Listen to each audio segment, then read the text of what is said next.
on the train and goes down to that area. And he talks about, and this is in Gethsemane, Kentucky, the Holy Week retreat. I looked at the rolling country and at the pale ribbon of road in front of us, stretching out as gray as lead in the light of the moon. And then suddenly, I saw a steeple that shone like silver in the moonlight, growing into sight from behind a rounded knoll.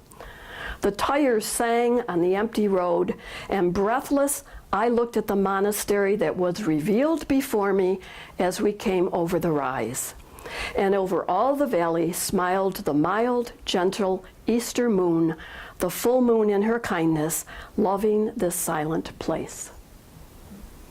So Merton was there for the Christian tradition of Holy Week, for Thursday, Friday, Saturday, and Easter. He was really taken with what he found and really taken with the silence in the monastery.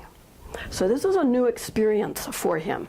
But he has to go back to St. Bonaventure's, finish his teaching, and he's struggling over, what should I do, what should I do? And one evening he is outside at a shrine for St. Therese of Lisieux, and he's praying, and he says in his imagination, he heard the bells of Gethsemane calling him home. So that it helped him make that decision, and in December of 1941, he enters the monastery. Now, a few years later, and goes to this monastery, what it looks like. A few years later, he wrote in his journal about the scenery that was beyond the refectory and the kitchen, and he happened to be standing in the doorway earlier that night than he would have because it was a feast day and they ate at a different time. So he sees different light outside, and this is what he says. I saw the country in a light that we usually do not see.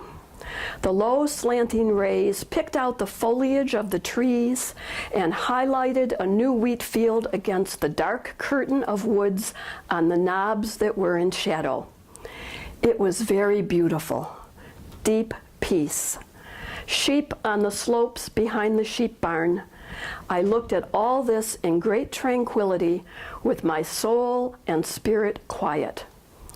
For me, landscape seems to be important for contemplation. Anyway, I have no scruples about loving it. Oh, wow. That's a biggie. That's a biggie. Landscape important for contemplation.